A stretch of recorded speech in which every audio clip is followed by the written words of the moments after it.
जय हिंद, नमस्कार मित्रों। ब्रिक्स सम्मेलन रशिया के कजान में चल रहा था, वो खत्म हो गया।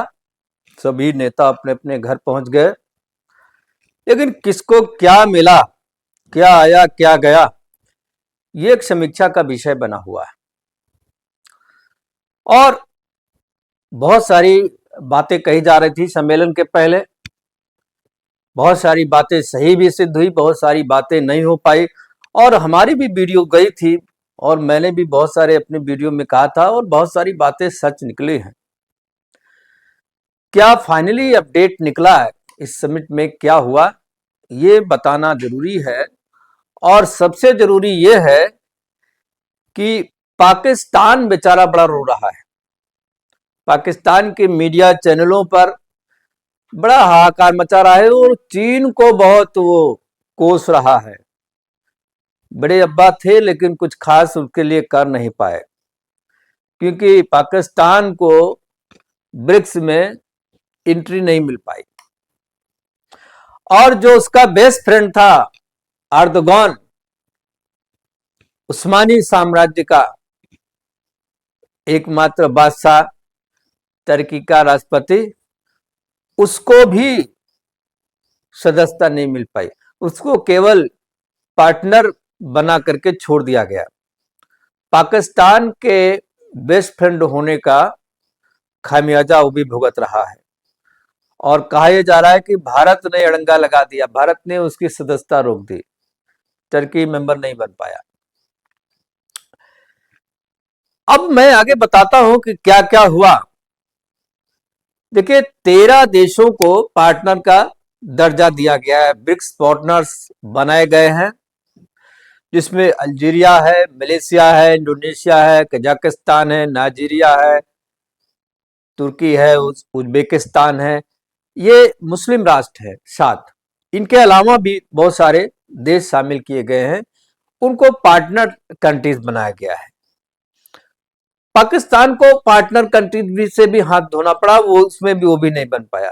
पाकिस्तान बड़ा मायूस है और उसने बड़ी गर्मजोशी के साथ आवेदन किया था ब्रिक्स की मेंबरशिप के लिए, और लगा कि चीन है तो फिर कोई दिक्कत क्या है, तो मिल ही जाना है। जिसका कहने सैया भाई कोतवाल डर काहे का, तो कोतवाल साहब थे, लेकिन मामला कुछ बन नहीं पाया। उसे पार्टनर देशों में भी जगह नहीं मिल पाई। पार्टनर देश में तुर्की को जगह मिल गई, लेकिन पार्टनर देश जो ब्रिक्स के हैं वो औपचारिक रूप से ब्रिक्स के मेंबर नहीं माने जाते हैं। ब्रिक्स की जो डिसीजन मेकिंग बॉडी है, डिसीजन मेकिंग पॉलिसी है, उसका वो हिस्सा नहीं होते हैं।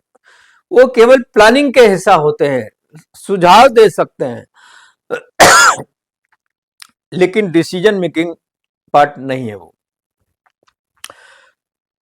बुधवार को समिट में, ब्रिक्स की समिट में रशिया के प्रेसिडेंट ने ये बहुत चीजें कहा था, इशारा किया था कि नए देशों को शामिल करने पर विचार किया जाएगा, ध्यान रखा जाएगा।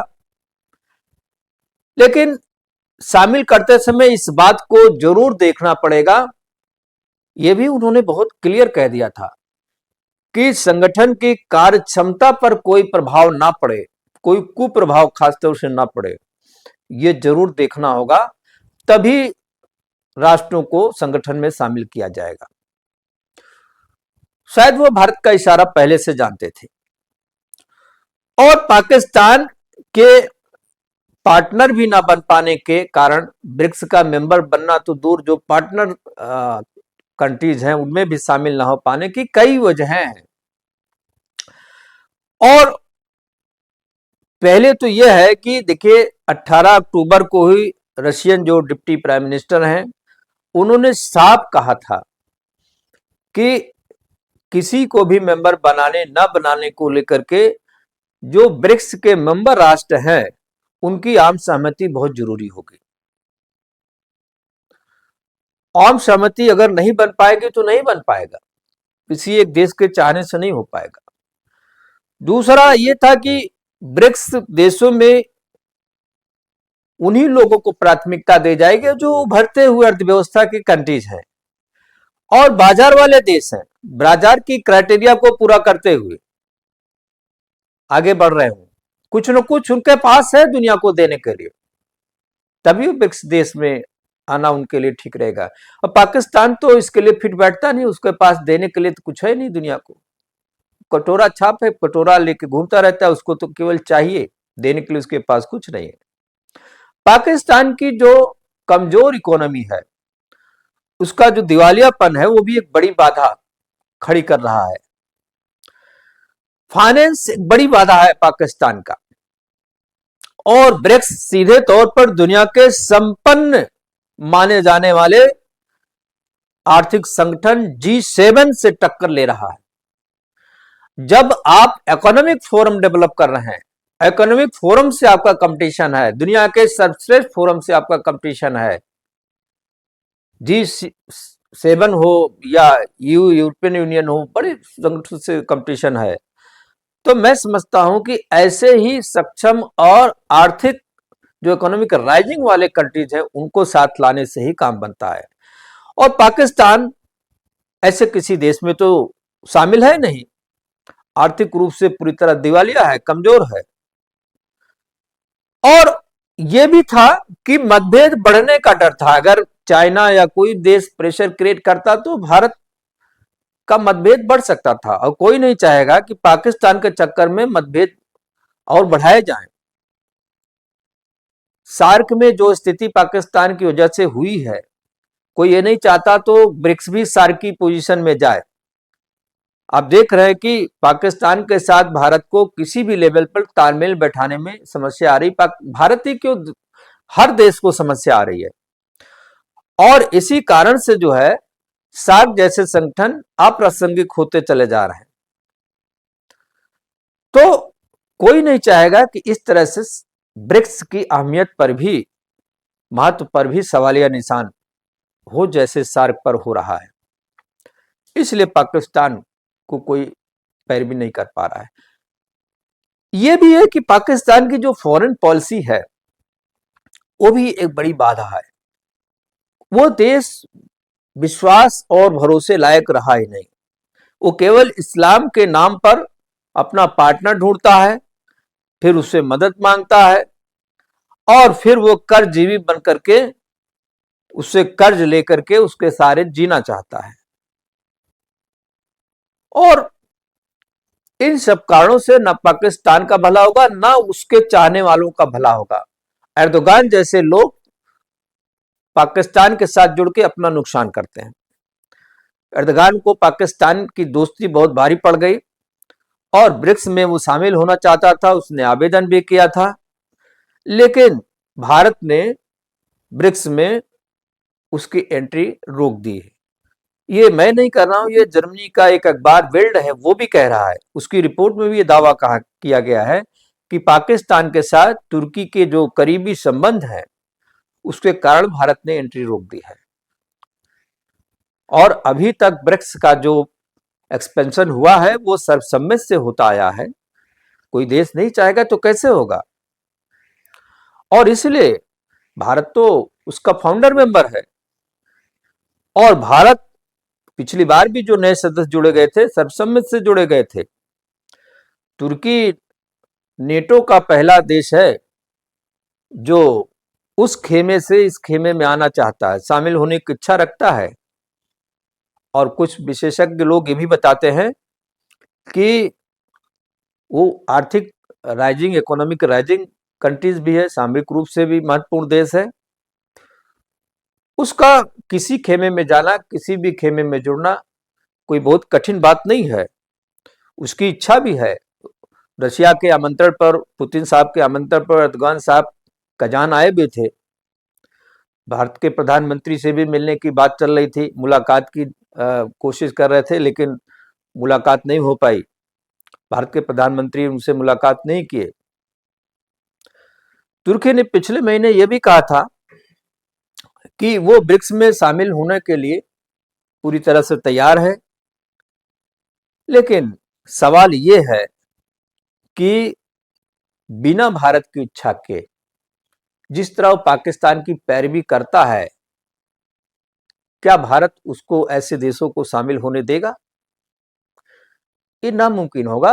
तुर्की को अपनी फॉरेन पॉलिसी को चेंज करना पड़ेगा, समझना पड़ेगा कि उसे क्या करना चाहिए और क्या नहीं करना चाहिए। एक मामला और है जो चर्चा का विषय है। पहले से चर्चा हो रही थी कि ब्रिक्स की क्या कोई नई करेंसी इस समिट में सामने आ सकती है, ब्रिक्स की कोई अपनी करेंसी डेवलप हो सकती है, कोई ऐसी पॉलिसी तय हो सकती है। रशियन प्रेसिडेंट पुतिन ने एक बात कही थी कि 10 देशों का जो ये संगठन है, इनका जो आपसी ट्रेड है, इन्वेस्टमेंट है, उसके लिए एक डिजिटल करेंसी की संभावनाएं तलाशी जा रही हैं।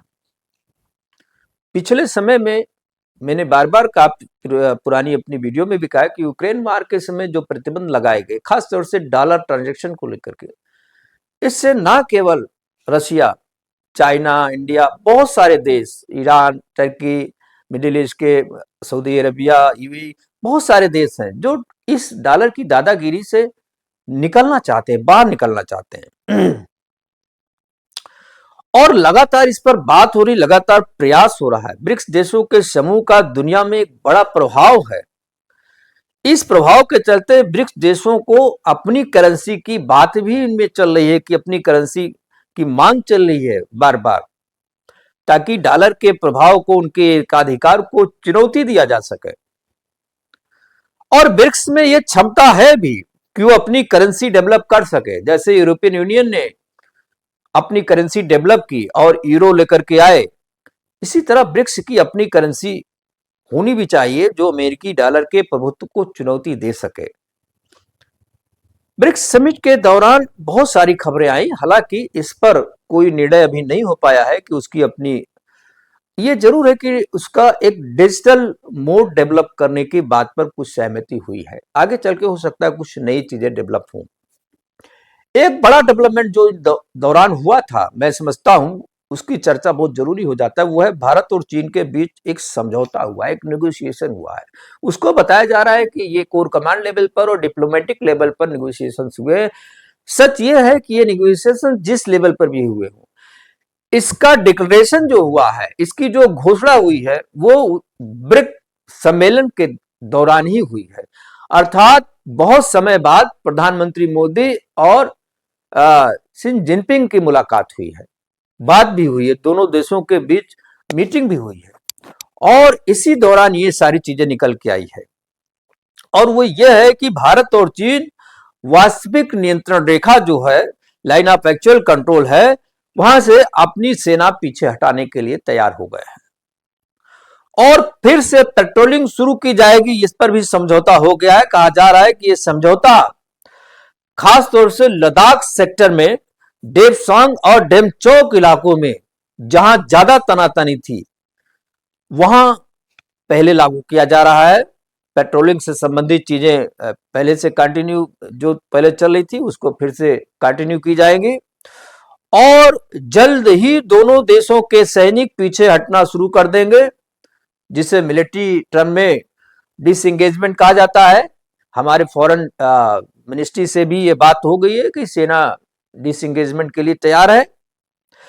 एलएसी पर धीरे धीरे हालात सामान्य हो रहे हैं। चीन ने भी अपने तंबू उखाड़ने शुरू कर दिए हैं, सेनाएं पीछे हटने के लिए तत्पर हैं। अस्थायी रूप से टेम्परेरी जो कुछ संरचनाएं बनाई गई थी, जो कुछ बंकर्स बनाए गए थे, जो कुछ टेंट्स लगाए गए थे, उनका उखड़ना पुखड़ना शुरू हो गया है। भारतीय सैनिक भी चौंडिंग माला के जो पश्चिमी किनारे पर थे, वो वहां से वो वापसी की तैयारी कर रहे हैं, वापस लौट रहे हैं। चीन के जो सैनिक जो उसके नाले के पूर्वी किनारे पर वो डिप्लॉय किए गए थे, वो भी पीछे हट रहे हैं। और सूत्रों से यह भी जानकारी मिल रही कि दोनों तरफ से लगभग 10 से 12 जो अस्थायी ढांचे बने थे, 12 टेंट जो बने थे, उनको बहुत जल्द हटा लिया जाएगा। गुरुवार को चीनी सेना के इलाके में उन्होंने अपने वाहनों की संख्या, गाड़ियों की संख्या भी कम कर दी है। लोगों ने जाना शुरू कर दिया है, पीछे हटना शुरू कर दिया है। भारतीय सेना की ओर से भी कुछ टुकड़ियां वापस बुला ली गई हैं, उनका भी मूवमेंट शुरू हो गया है। और हालांकि ये प्रक्रिया पूरी होने में अभी 4-5 दिन और लगेंगे। 4-5 दिन बाद मैं समझता हूं देमसांग डेमचौक के एरिया में गश्त शुरू हो जाएगी, पेट्रोलिंग फिर से शुरू हो जाएगी, और ये सब मोदी सरकार की एक बड़ी सफलता के रूप में देखा जा रहा है। ब्रिक्स के मोर्चे पर मोदी सरकार ने एक तीर से दो निशाने साधे हैं।